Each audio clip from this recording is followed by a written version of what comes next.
corrupt cop messed with the police chief's black wife without knowing it, then the whole police station was shocked by what happened. Documents. Now. Sergeant Mitchell's voice echoed through the empty supermarket parking lot as his hands rested provocatively on his gun. The headlights of the police car cruelly illuminated Vanessa's face as she calmly held the keys to the BMW. It was 10:30 p.m. on a typical Tuesday when that routine stop turned a simple trip to the market into calculated humiliation. Mitchell had purposely chosen a black woman alone in an expensive car in an upscale neighborhood, the perfect target for his weekly extortion. "This car isn't yours, is it, princess?" He smiled maliciously, examining the perfect documents. "I bet you don't even know who you stole it from. Let's take a little trip to the police station and clear that up." Vanessa Thompson, 34, a prosecutor specializing in crimes against the public administration, remained silent while Mitchell invented non-existent irregularities. During her 12-year career, she had prosecuted dozens of corrupt police officers, but she had never experienced such intense humiliation herself. Mitchell moved dangerously closer. "We can settle this another way. You give me $500 and we forget all about this mess. Otherwise, it's going to be very difficult to explain to your boss how you stole his car." What Mitchell didn't know was that those seemingly submissive eyes had already memorized every detail of his posture, every threatening word, every corrupt gesture. Vanessa had learned years ago that true strength does not come from shouting or direct confrontation, but from the calculated patience of someone who knows exactly when and how to strike. As she reluctantly handed over the money to end this charade, a silent question ran through her mind. Could Mitchell really be stupid enough not to research who his victim really was before trying to extort her? The answer would come much sooner than he could imagine. But before we find out what Vanessa had up her sleeve, we need to understand what kind of storm Mitchell had just awakened by choosing the wrong woman on the wrong night. If you're enjoying this story of justice and revenge, don't forget to subscribe to the channel, because what's coming next will show you that messing with the wrong person can cost you much more than a few bucks. Mitchell woke up the next morning with an inflated ego and an extra $500 in his wallet. The extortion the night before had been so easy that he was already planning to do it again. After all, black women in expensive cars were perfect targets. They rarely had real lawyers and always gave in at the first sign of a threat. Over breakfast at Diner's Corner, he bragged to other officers about how he had taught a cocky little princess a lesson the night before. "You should have seen how meek she got after I explained how things work around here," Mitchell laughed as he added sugar to his coffee. What Mitchell didn't realize was that 3 tables back, Vanessa Thompson was mentally recording every word of that conversation. She had arrived early on purpose at the same restaurant frequented by local police officers, armed with only a book and an impressive ability to go unnoticed. While Mitchell continued his performance for his colleagues, describing in detail how he had invented irregularities in the BMW, Vanessa discreetly activated the recorder on her cell phone. Every cruel laugh, every racist comment disguised as a police joke, every admission of corruption was carefully documented. "The trick is to choose your target well," Mitchell continued, oblivious to the storm brewing a few feet away. "People like that don't have the courage to report it. They know no one will believe them against a police officer." The irony was delicious.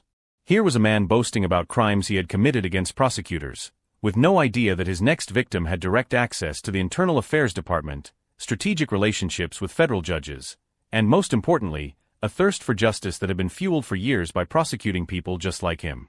Vanessa was not just any prosecutor. Specializing in crimes against public administration, she had built her career by methodically dismantling police corruption networks. Her last case had resulted in the arrest of 17 officers from an entire police station for extortion schemes virtually identical to the one Mitchell had just publicly admitted to. But what was most fascinating was that Vanessa was not alone in this mission. Her husband, Regional Chief James Thompson, headed the Internal Affairs Division, the very department responsible for investigating corrupt police officers. James had spent the last 3 years tracking a pattern of extortion in the region, without being able to identify the specific culprits. When Vanessa arrived home that morning with clear recordings of Mitchell confessing his crimes, she not only had enough evidence to destroy a corrupt police officer, she had the key to dismantling an operation much larger than she had imagined. "Honey, you won't believe the gift I just got," she said, connecting her cell phone to the sound system. Mitchell's voice echoed through the room, detailing his intimidation techniques with the precision of a corruption manual. James Thompson stopped reading the reports and looked at his wife with an expression that mixed surprise and admiration. In 15 years on the police force, he had rarely seen such clear and self-incriminating evidence. How many other officers were in on this? James asked, already mentally calculating the legal implications. At least 6. And they all laughed, they all agreed, they all knew the schemes. Vanessa smiled with the satisfaction of someone who had just caught a shark using only a small hook. Mitchell doesn't know it yet, but last night he didn't just extort a prosecutor. He confessed crimes to the wife of the man who is going to investigate him. The couple knew they had a rare opportunity before them, to destroy not just one corrupt police officer, but to use his own confessions to track down and dismantle an entire criminal network within the force. Mitchell continued his routine, completely unaware that his every move was being monitored by a duo that combined intimate knowledge of the legal system with privileged access to the police's internal investigation mechanisms. The question hanging in the air was simple: would a man arrogant enough to publicly brag about his crimes be smart enough to notice the trap that was being carefully constructed around him by two people who had dedicated their careers to hunting down predators just like him? The answer would come much sooner than Mitchell could have imagined, and in a way that would turn his arrogance into utter despair. A week had passed since that conversation at Diner's Corner, and Mitchell continued his extortion routine without realizing that his every move was being meticulously documented. Vanessa had turned her initial humiliation into fuel for an intelligence operation that would have made the FBI jealous. James Thompson was not just any deputy. During his 15 years in the Internal Affairs Division, he had developed a network of contacts that stretched from local police to federal prosecutors. When Vanessa showed him the recordings of Mitchell, James immediately recognized the pattern. This was not an isolated corrupt cop, but part of a much larger scheme. "Honey, I need to show you something," James said, spreading a series of reports he had discreetly collected on the kitchen table. In the last 6 months, there has been a 340% increase in complaints of extortion against police officers in this region. They all follow the same pattern: women alone, expensive cars, always at night. Vanessa analyzed the documents with the surgical precision of an experienced prosecutor. Each case reported situations virtually identical to her own experience, routine stops that quickly turned into blackmail disguised as fines or threats of arrest. "And here's the interesting part," James continued, pointing to a shift schedule. All of these incidents occurred during Mitchell's shifts or those of the officers who were with him at the restaurant that morning. It was exactly the kind of systematic evidence Vanessa needed. As a prosecutor specializing in crimes against the government, she knew that isolated cases were easily contested, but documented patterns were virtually irrefutable in court. While the couple planned their strategy, Mitchell made the most stupid mistake of his career. Intoxicated by the success of his recent extortions, he had begun bragging publicly on social media, posting photos of expensive dinners and luxurious vacations that his police salary could never afford. "Another weekend in Miami," Mitchell wrote on Instagram, posting a photo next to a rented Ferrari.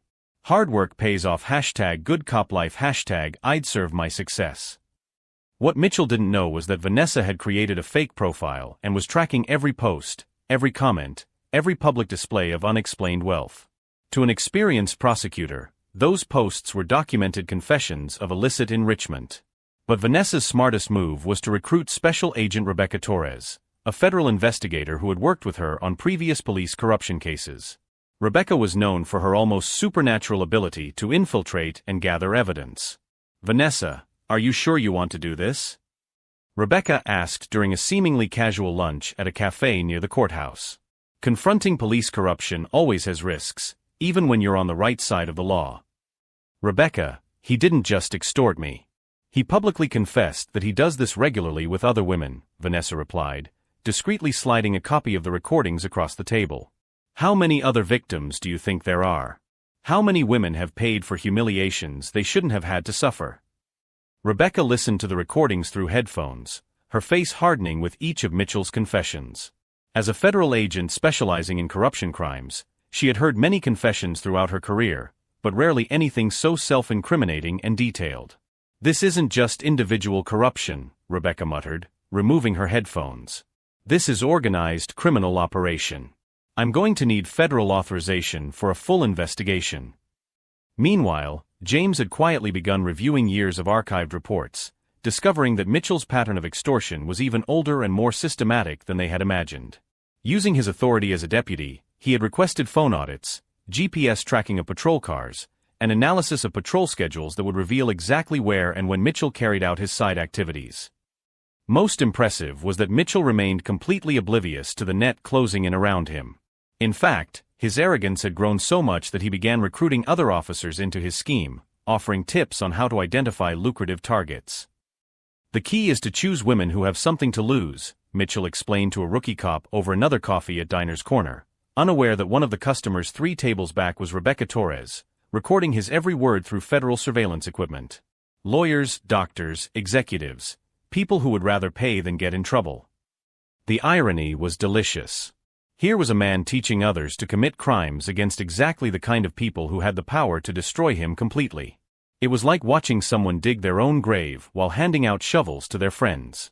Vanessa knew she had in her hands not only evidence to destroy Mitchell, but to dismantle a criminal operation that had likely victimized dozens of women over the years. Each recording, each document, each social media post was another piece of a puzzle that became more incriminating with each passing day. James had discovered through his inside contacts that Mitchell was being considered for promotion based on his excellent productivity rates, essentially being rewarded for his criminal activities disguised as police efficiency. "It's perfect," Vanessa commented when James told her about the impending promotion. "Let's let him get the promotion first. The fall will be even more spectacular when it happens publicly, in front of all his superiors." Rebecca had obtained federal authorization for a full investigative operation, including wiretaps, electronic surveillance, and infiltration.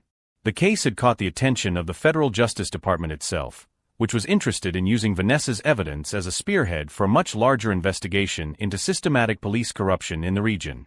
The question hanging in the air was fascinating. Was it possible that a man arrogant enough to publicly document his own criminality, recruit accomplices, and brag about extortion on social media was smart enough to realize that he was being hunted by a federal prosecutor, an internal affairs detective, and an FBI special agent working in perfect coordination to destroy not only his career, but the entire criminal network he had created around him? The answer would come much sooner than Mitchell could have imagined, and in a way that would turn his arrogance into absolute terror when he finally discovered who the woman he had chosen as his victim on that fateful night in the parking lot really was. Mitchell's promotion ceremony was scheduled for Friday morning in the main auditorium of the police station. 50 police officers, dozens of family members, and even some local politicians were present to witness what would be the recognition of an exemplary police officer for his years of dedicated service to the community. Mitchell adjusted his new tie, bought with extortion money, and smiled at the crowd. At 42, he would finally be promoted to lieutenant, a position that would give him even more power to expand his criminal activities. What he didn't know was that this ceremony had been carefully orchestrated by Vanessa as the perfect stage for his public downfall. "Ladies and gentlemen," announced Police Chief Morrison, "today we honor a man whose exemplary work on the streets demonstrates the best of our department." Vanessa was sitting in the third row, wearing sunglasses and a scarf, enough of a disguise that Mitchell didn't recognize her immediately. At her side, James Thompson pretended to be just a deputy invited to the ceremony. In the front row, Rebecca Torres was posing as a local journalist, with a fake camera and press pass. As Mitchell took the stage to receive his new badge, his cell phone vibrated with a text message. He discreetly glanced at the screen, and his confident smile faltered for a microsecond. The message was from an unknown number. "Do you remember the woman in the BMW? She remembers you." Mitchell tried to maintain his composure as Chief Morrison continued his speech of praise, but his eyes began to nervously scan the audience. Who had sent that message? And how did someone know about the BMW? A second message arrived. "Check your email now." With slightly trembling hands, Mitchell discreetly opened his personal email on his cell phone. What he saw made his blood run cold. There was a compressed folder attached with the title Evidence, Systematic Extortion Operation. Inside were dozens of audio and video files and documents that meticulously detailed every crime he had committed over the past 3 years. Recordings of his conversations at Diner's Corner, confessing to extortion. Screenshots of his social media posts displaying unexplained wealth. GPS reports from police cars showing suspicious movement patterns. Victim statements. Bank analyses revealing unexplained deposits. The third message was the most devastating. "In 5 minutes, all of this will be delivered simultaneously to the FBI, internal affairs, the local press, and posted on all social media. Unless you have a very creative explanation for thousands of dollars in documented extortion." Mitchell felt cold sweat trickling down his forehead as Chief Morrison continued, an example of integrity and dedication that should inspire us all. The irony was sinister. There he was, being publicly praised for integrity while holding in his hands irrefutable evidence of his own systematic criminality. That's when Mitchell saw Vanessa slowly removing her sunglasses and looking directly at him. The recognition was instant and devastating. The woman from the BMW. The victim he had randomly chosen to extort was sitting there, watching his promotion ceremony with a smile that mixed justice and revenge.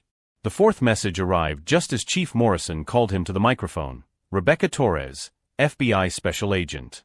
James Thompson, Internal Affairs Deputy. Vanessa Thompson, Federal Prosecutor. You picked the wrong family to extort, Mitchell. At that moment, Mitchell fully understood the magnitude of his mistake. He hadn't just attacked an innocent woman, he had declared war on a federal prosecutor specializing in police corruption, married to the chief responsible for investigating corrupt police officers, with direct access to the FBI. Sergeant Mitchell, please come to the microphone for your words of thanks, announced Chief Morrison, completely oblivious to the drama unfolding. Mitchell walked to the microphone with wobbly legs, his face visibly pale. 50 people watched him expectantly, waiting for his inspiring words about serving and protecting the community. That's when the fifth message arrived. You have two options. Confess publicly now and negotiate a reduced sentence, or wait 5 minutes for everything to be revealed in the most humiliating way possible. This is your only chance to maintain some dignity. Mitchell looked at the audience, then at Vanessa, who was now smiling openly. He knew he was completely defeated. There was no escape, no possible denial, no way to convince anyone that the evidence was false.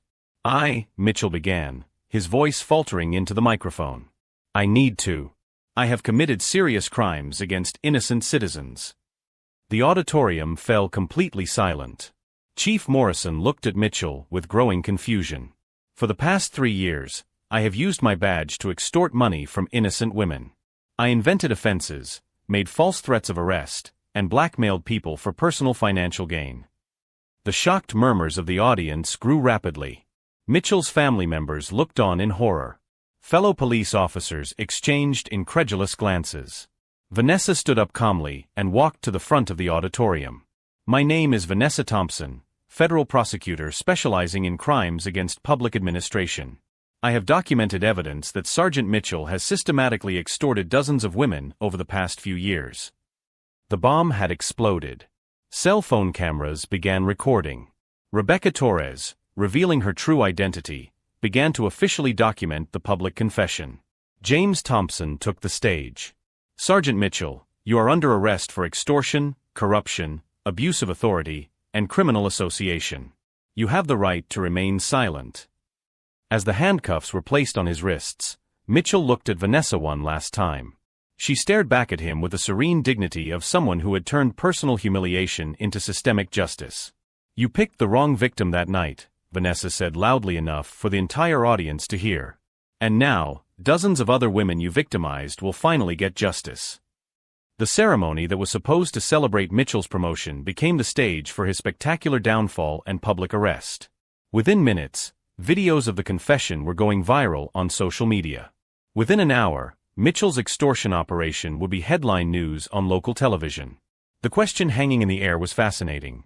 Could a man arrogant enough to confess his crimes publicly during his own promotion ceremony have imagined that his downfall would be used as an example to reform the entire system of police corruption in the region, turning his personal humiliation into the catalyst for a revolution of transparency and accountability that would save dozens of future victims? The answer would come in the weeks ahead, when the true extent of Vanessa's justice would reveal itself to be much greater than simple revenge against an individual corrupt police officer. 3 months after Mitchell's spectacular arrest, the police station seemed like a completely different place.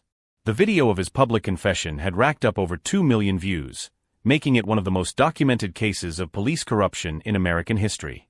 But the real revolution took place behind the scenes, meticulously orchestrated by Vanessa and James Thompson.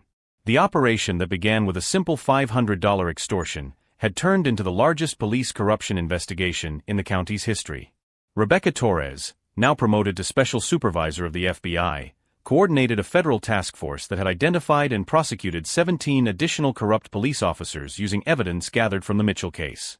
The pattern was systematic, Rebecca explained during a press conference that Vanessa watched with quiet satisfaction. What we discovered was an organized extortion ring that victimized more than 200 women over the past 5 years, generating approximately $500,000 in illicit gains. Mitchell, now serving a 15-year sentence for extortion, corruption, and criminal association, had become an unwitting celebrity among inmates. Ironically, the man who boasted about intimidating defenseless women was now constantly humiliated by other inmates who knew his story from the news. His former partner Manuel, who had cooperated fully with authorities in exchange for a reduced sentence, now worked as an instructor in police rehabilitation programs. His personal downfall had turned into an opportunity for redemption, teaching young police officers about the dangers of systemic corruption. But Vanessa's most elegant revenge was not just the imprisonment of the corrupt, it was the complete transformation of the system that had allowed them to thrive for so long. As a federal prosecutor, she had used the documentation from the Mitchell case to implement the Thompson Protocol, a monitoring and auditing system that would revolutionize police transparency across the state. James Thompson had been promoted to Regional Chief of Internal Affairs, now overseeing the implementation of mandatory body cameras, recording of all police stops, and an anonymous reporting system that allowed victims to report corruption without fear of retaliation. Every police encounter is now recorded and audited, James explained during training seminars that became a national model. Any deviation from protocol triggers an immediate investigation. What happened to Mitchell can never happen again in our jurisdiction. The most delicious irony was that Mitchell had inadvertently created a legacy of transparency and accountability that would save thousands of future victims. His documented arrogance and stupidity had become teaching material in police academies across the country, a permanent example of how corruption destroys not only the victims but the perpetrators themselves. Vanessa had received the National Award for Excellence in Law Enforcement for her work on the case, but the real satisfaction came when she began receiving letters from women who had been victimized by Mitchell and other corrupt police officers. Each testimony confirmed that her personal experience had turned into a systematic revolution. "Prosecutor Thompson," wrote one of the victims, "for years I carried the humiliation of that day in silence. Seeing Mitchell publicly confess his crimes gave me the courage to rebuild my life and trust the justice system again." Most impressive was that Vanessa had turned a traumatic experience into a personal crusade that transcended individual revenge. She had created the Police Corruption Victim Support Fund, financed with assets confiscated from convicted corrupt police officers, offering free legal support to those who could not afford to take on the system. Rebecca Torres often reflected on how a single night in a supermarket parking lot had triggered changes that would affect millions of people. "Vanessa didn't just destroy the corrupt," she commented during interviews. "She completely redesigned the system to protect future victims." 2 years after his arrest, Mitchell attempted to appeal his sentence, claiming that his public confession had been coerced. The appeal was denied in less than 24 hours, with a judge commenting that we have rarely seen such abundant and self-incriminating evidence of systematic guilt. During a routine visit to the prison to document the progress of her investigation, Vanessa encountered Mitchell in the hallway. He tried to look away, but she stared him down with the same serene dignity she had that night in the parking lot. "Do you still remember the woman in the BMW?" she asked calmly, as guards watched them. Mitchell nodded reluctantly, his arrogance completely evaporated. "Good. Because now you understand that picking the wrong victim isn't just dangerous for you, it's devastating for the entire corrupt system you represented." The impact of the case had spread far beyond local borders. Law schools included Thompson versus Mitchell in their curricula as an example of how meticulously collected evidence and intelligent legal strategy can bring down seemingly invincible schemes of systematic corruption. Vanessa and James had become sought-after speakers at national conferences on police reform, sharing not only the legal techniques used to dismantle the corruption network, but also the importance of personal perseverance when the system fails its own victims. "The best revenge is not to destroy those who have harmed you," Vanessa concluded in her lectures. "It is to build a system so solid and transparent that people like them can never again prosper through the corruption of others." The legacy of the case continued to grow. The Thompson Protocol had been implemented in 34 states. The rate of police corruption reports had increased by 300% due to victim protection systems, and public trust in the police had begun to gradually recover through transparency reforms. Mitchell, who had once boasted that no one would believe a black woman over a police officer, had inadvertently proven the exact opposite. His own documented arrogance became the irrefutable evidence that led not only to his own downfall, but to the creation of a system where future victims would have a voice, protection, and most importantly, justice. Vanessa Thompson's story proved that sometimes the wrong person at the wrong time can be exactly the right person to change everything. Her traumatic experience had turned into a silent revolution that would protect thousands of people she would never personally know. The real moral of this story? Mitchell tried to humiliate a black woman for a few bucks, but ended up inadvertently creating an entire system dedicated to protecting people just like her. The best revenge was not just destroying a corrupt cop, it was ensuring that his kind would never again thrive in the shadow of impunity. If this story of justice and transformation has inspired you, subscribe to the channel for more real-life cases of people who turned injustice into revolution.